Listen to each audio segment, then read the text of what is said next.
we run again. Phone face down on the table, but I still check it now and then. Every sound outside my window feels like you right at my door. I say I'm fine to all my friends, though they don't know what I'm waiting for. I'm still waiting for you. Lights on, heart open, cold, but the hope is golden. I'm still waiting for you. Same old song, still humming.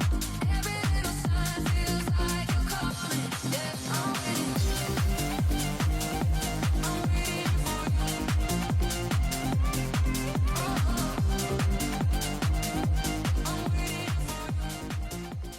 Sa nag-aabang ng review ko dito sa pinakabagong Honda PCX 160 Road Sync. Finally, eto na nga guys. So, syempre, dito sa motor na to, pag-uusapan natin yung specs, features, at syempre yung updated price niya ngayong buwan or ngayong taon. At tatalakayin na din natin guys kung ano ba yung mga pinagbago ngayon kumpara sa dating Honda PCX. Kaya naman tara, samahan nyo ikutan tong motor na to. Let's go! This scooter is still powered by 157cc. Wala pa rin naman pinagbago. 4-stroke pa rin naman. 4-bulb, single overhead cam, liquid-cooled at ESP+. So, kung dadalhin nyo to sa long ride, makakasa kayong hindi na mag-overheat yung scooter na to. Kasi liquid-cooled na siya. I-check nyo lang lagi yung tamang coolant level ng scooter na to.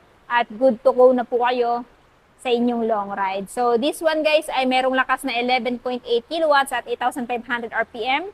Tapos, meron siyang max torque of 14.7 Newton meter at 6,500 RPM. Yung kinaganda din kasi dito sa scooter na to guys, napaka-fuel efficient din. Dahil kaya dito umabot up to 46 km per liter. Ayan.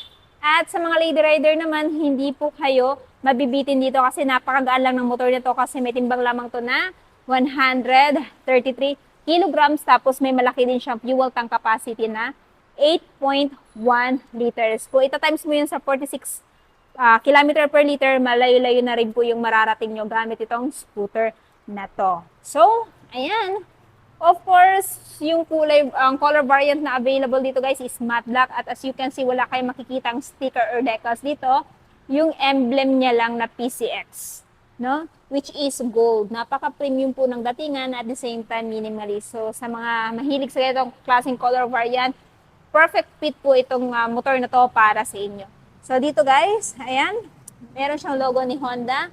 Nandito pa rin naman yung sticker niya ng Honda Selectable Torque Control. So, kung idadaan nyo po ito sa, ayan, malulubak, mababasa, or malulumot na lugar, hindi na po basta-basta mag-skid po yung wheel ng motor na to kasi equipped na siya ng ganitong feature. Pagdating naman sa kanyang headlight guys, ayan, equipped na siya ng daytime running light, naka-LED na din, maging yung kanyang eyeline. Ayan. So, kung dati mas malaki yung parang eyeline niya dito, no? Ngayon, mas pinaliit na, mas pinaminimalist na yung design. So, as you can see, ayan, aesthetic ng datingan. So, yung turn signal niya guys, ayan. And at the same time, pagdating dito, napakaliwanag po ng buga ng light niya. So, ginamitan pa rin naman siya ng telescopic fork suspension sa front, same pa rin kagaya ng dati. ABS, anti-lock braking system. So, kapag halimbawa nasa high speed kayo, tapos mag-sudden brake, hindi na po basta-basta maglalak yung wheel dahil meron pong ABS, no? Tapos, single disc, dual pot, Nissan pa rin yung brand. Tire size naman dito sa front, guys, is, ayan, 110 by 70 by 14, tubeless. So, kung mapako, hindi po siya basta-basta magpa-flat, may iwan lang po yung pako dyan. Di kumpara doon sa mga tube type. Ayan, sa mags naman, napaka-premium din ng kulay, which is may pagka-bronze, matte bronze. Ayan. So, side, ito yung itsura niya sa side, mga paps, mga moms. No? Kumpara dati sa side fairings or sa side profile ni PCX, iba yung design dito. Ngayon, mas pinabrusko na. At the same time sa kanyang handlebar, kung dati naked, ngayon may cover na siya. And ang isa sa nagustuhan ko sa kanya guys, pagdating sa kanyang design sa dashboard, premium na premium. So, pag open nyo po sa kanyang dashboard guys, yan yung logo na lalabas. So, makikita mo lang yung logo na yan doon sa mga big bike. Pero ngayon, si PCX 160 Road Sync, meron na din siyang ganyan na logo ni Honda. So, ayan, fully digital instrument panel siya guys. At kung dati, yung button niya is dito, if I'm not mistaken, comment down below. Ngayon guys, eto na po yung button kapag gusto nyong i-change yung information dyan sa dashboard.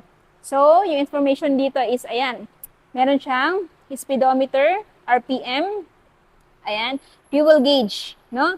Tapos meron na din siyang time. So, kung gusto mong palitan yung information, dito ka pipindot.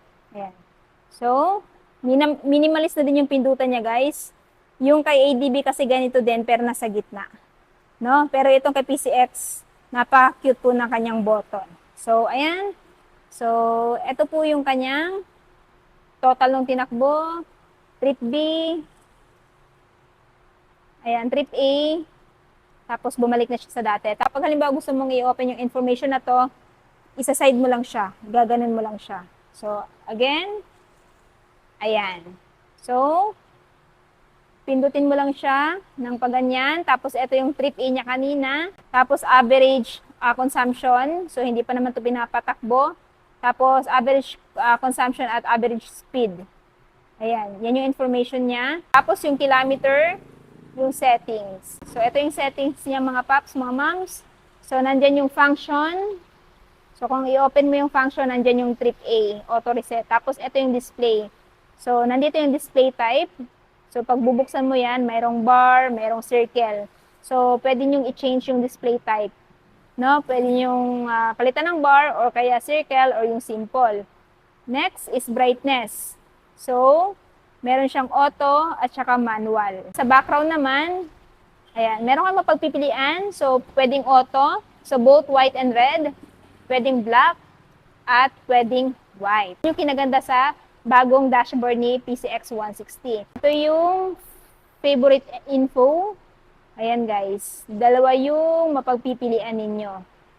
So, meron siyang total, trip A at saka trip B. So, yan yung information pagdating sa display. Sa general naman, mayroong date. So, kung gusto mong palitan ng date, time, pwede. May unit. Ayan, speed, temperature, at fuel consumption. Tapos language, ayan, merong iba-ibang language dyan. Merong English, Espanyol, restore default, meron din Bluetooth pairing. So, yung naganda dito sa RoadSync na to guys, pwede mo siyang i-connect sa phone niyo na kung saan, kung halimbawa tawag or may nagme-message sa inyo, magdi-display na dyan sa dashboard. Meron din siyang voice control system via smartphone. Pagdating naman sa mga button and switches, ito yung kanyang traction button. Ito yung kanyang pass light button. Ayan. So, ayan yung pass light niya mga paps, mga moms. And then yung turn signal. Ayan. Tapos yung horn. At dito sa kabila yung kanyang idling stop system na kapag naka-activate yan, 3 to 5 seconds na hindi tumatakbo tong scooter na to, automatic mag-shut off yung makina.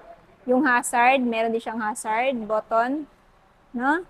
Tapos yung electric start. And then, ito po ay keyless system na. So, ito yung pindutan ng fuel at saka ng seat. So, if ever itatapat mo to sa fuel or seat, pag pinindot mo yung fuel, ito po yung, ayan, open. So, pag halimbawa, magpapagasolina ka, pwede mong ilagay itong fuel tank cap dito. Parang sa ganon, hindi mo na kailangang hawakan. So, meron siyang capacity na 8 liters. Tsaka, napaka-fuel efficient din itong scooter na to. Kaya naman, malaylay na yung mararating yung gamit itong scooter na to. And then, pagdating naman sa seat, guys, laki din ng kanyang seat. Storage na 30 liters. So, yan po yung kanyang seat. Pero kung hindi pa enough, pwede kayong magpakabit ng top box. No? So, for me, goods na yung kanyang under seat storage. And pagdating sa mechanism, kumpara before, mas gusto ko yung ngayon. Ayan o. No? Napakaganda po ng mechanism na ginamit. Sa seat naman, naka two-toned, iba yung texture dito at iba din yung texture ng fabric na ginamit sa seat na to. Or naka-leather type din kasi to, tapos naka-stitches din. And then, ito yung kanyang, ayan, apakan. Of course, meron kayong option for cruising style at upright seating position. Then dito guys, ito yung kanyang air filter, nandito yung kanyang panggilid, side stand. Of course, meron siyang kill switches side stand. And then, ito yung apakan ng angkas. So, akalain mong design siya, pero hindi, apakan siya ng angkas. Kasi, parang minatch yung foot peg ng angkas sa design ng fairings mo. No? Napaka-premium din ang pagkakagawa, tsaka napaka-responsive din. Tapos, ito yung kanyang shock, dual shock. Tapos, meron na din siyang baso or sub-tank. So, napaganda na ganyan. Parang sa ganun, mas maganda yung na suspension sa likod. And then, siya po ay naka single disc with single pot. Tapos, naka-tubeless na din po ito. At meron po siyang tire size sa likod, guys, na 130 by 70 by 13. No? And then, ito yung kanyang heat guard. Plastic pa rin naman. Yung exhaust end cap, silver pa rin. So, same lang naman po ng itsura yung kabilang side. Tapos, ito yung kanyang generator. Ayan. Nga pala guys, pagdating sa taillight, ayan po yung design niya. Naka-LED na din. Turn signal is naka-LED na din. Ayan. Tapos, may ilaw na din pala siya ng plaka dito para pagkagabi, mas visible yung plate ninyo. Tapos, naka-reflector na din. So, kung may nakasunod sa inyo, pag natamaan to ng ilaw niya, magre-reflect to.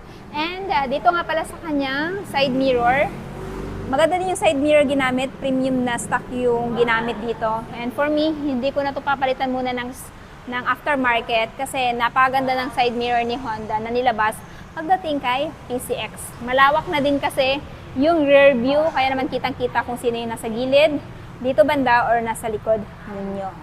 Ayan. Pagdating sa seat height at sa ground clearance, my height is 5'5". Meron tong seat height na 764 mm at ground clearance na 134 mm. So sa height ko na 5'5", medyo naka-tiptoe tayo. Pero kung may height ka na 5 flat guys, abot nyo pa rin pero naka-tiptoe kayo. Tapos ganito yung itsura pag nakaupo na po kayo dito sa Honda PCX 160 Road Sync. Naka-upright tayo. Ayan, tapos meron kayong option for cruising style or maunat yung paa nyo. So, perfecto kung mahilig kayo sa long ride kung ayaw nyong nangangawit yung paa nyo. And then, turning radius is malawak naman. So, pwedeng-pwede dito sa Lady Rider kasi aside sa napakalawak ng turning radius, magaan, napakadaling i-maneuver. Ayan. So, ayan guys. Ngayon naman, pag-usapan naman natin yung presyo nitong scooter na to. Kung interested kayo dito sa scooter na to, ito ngayon na may updated price dito sa Honda Venus Marketing na spot cash is 155,000 pesos. Pero kung gusto nyo ng hulugan, down payment is 11,935, monthly sa 3 years ay 7,320, less rebates na 200. Pero kung ayaw nyo naman ng 3 years guys, meron kayong mapagpipilian na 6 months up to 36 months. At if ever interested kayo, pumunta lang kayo dito sa may Honda Venus Marketing sa Brecker Street, Tagum City. Full address, ilalagay ko na lamang po sa description box. So ayun na guys, natapos na nga natin ikutan si Honda PCX 160 Road Sync. Ano yung masasabi niyo sa scooter na to? Sulit ba siya sa presyo niya? At ano yung katangian niya kung bakit ito yung kukonsider yung scooter na bilhin ngayong taon? Paki-comment naman sa baba. At syempre, kung bago pa lang kayo sa channel ko at hindi pa nakapag-subscribe, huwag kalimutan mag-subscribe para ma-notify kayo once may bago tayong upload na gaya nito. And also, please follow me on my Facebook page, Instagram at TikTok, Langga Gale. So yun guys, hanggang dito na muna tayo. Ride safe and peace out!